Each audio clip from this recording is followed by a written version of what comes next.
Xin chào mọi người, mình là Trang. Thì hiện tại mình vừa tậu được bộ máy 21 củ tại Laptop PC. Và theo lời thách thức của anh Tấn á, thì ảnh thách mình ráp được bộ máy này. Và hãy mọi người hãy cùng xem mình làm gì với những linh kiện này nhé.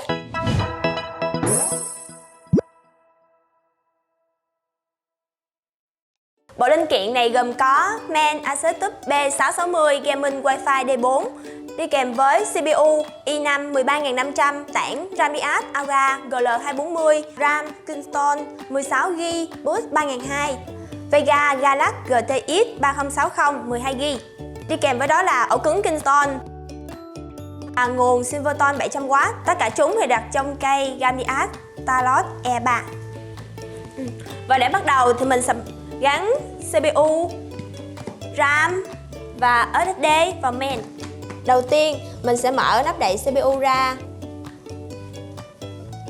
Và sau đó mình sẽ bắt đầu tiến hành gắn CPU vào trong. Các bạn nhớ đặt cẩn thận vào. Và sau khi mình đã đặt xong thì mình đóng CPU lại. Thì tiếp theo mình sẽ gắn RAM vào trong main. Mình sẽ mở lẫy khe số 2 và khe số 4.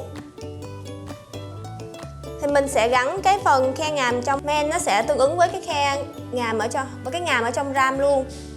Nó có hai phần dài và ngắn á, thì các bạn lưu ý là đặt cho đúng vị trí. Và khi mà mình đẩy vào trong lẫy đủ mạnh á, thì lẫy nó sẽ tự động đóng lại.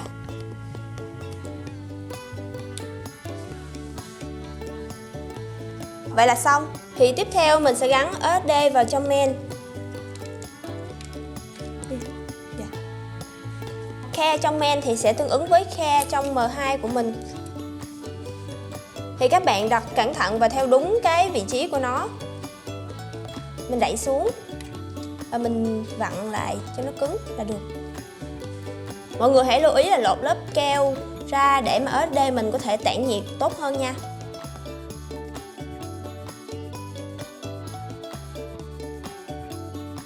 Và mình đã hoàn thành việc gắn CPU, RAM và SSD vào main. Tiếp theo thì mình sẽ gắn main vào trong cây nhé. Thì đây là cây Ramias Talos E3. Mình nhìn thấy là nó có hai mặt kính và nó có độ hoàn thiện khá là cao và nhìn nó nhỏ nhỏ xinh xinh á. Giá của nó thì tầm dưới 1 triệu á, nhưng mà nó ra bao gồm sẵn 3 pha rồi. Thì đây là pha mặt sau và 2 pha mặt trước. Thì 3 pha này sẽ giúp làm mát bộ máy và giúp cho bộ máy mình có thể hoạt động tốt hơn. Và bây giờ Trang sẽ bắt đầu lắp cho main vào trong khay.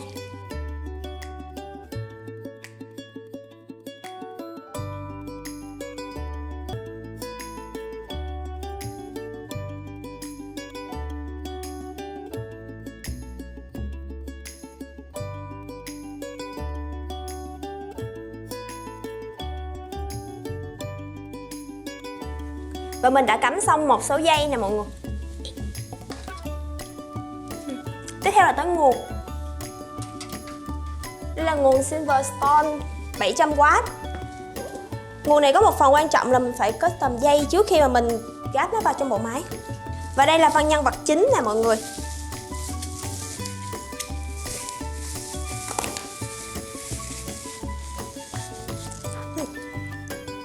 Và bây giờ mình bắt đầu cắm dây thôi mọi người.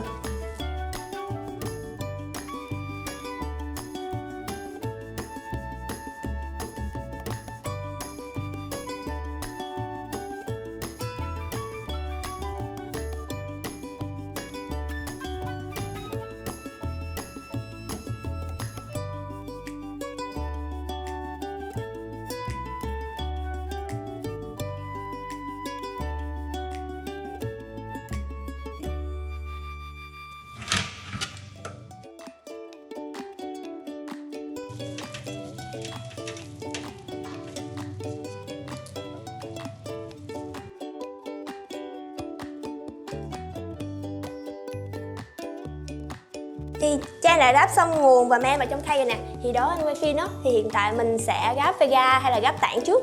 Vega hả em? Sai rồi anh. Mình sẽ gáp tản trước. Ok.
Thì Trang lắp xong rồi mọi người, mình chỉ còn một bộ phận cuối cùng thôi. Linh hồn của bộ máy, sức mạnh của bộ máy, nội tại của bộ máy Vega Galaxy GTX 3060 12GB.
Vậy là Trang đã build xong bộ máy rồi mọi người. Mọi người cùng xem qua vẻ đẹp của em nó nha.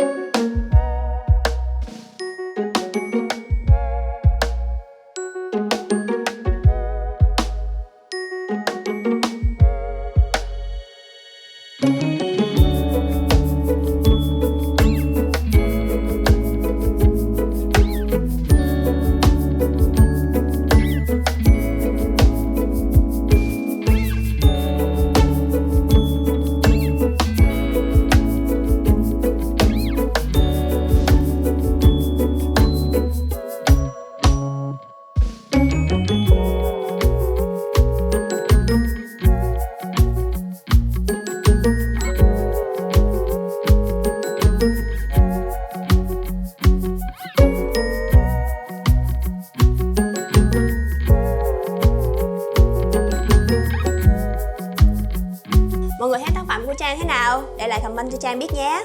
Còn anh Tấn, anh thấy thế nào?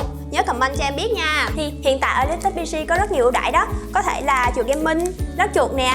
Và nếu các bạn muốn thì cứ liên hệ đến Laptop PC để có nhận thêm nhiều voucher hơn nữa nha. Nếu mọi người thấy clip này hay thì hãy like, share, subscribe cho Trang nhé. Mình là Trang, tạm biệt mọi người. Hy vọng gặp lại mọi người ở clip sau nhé.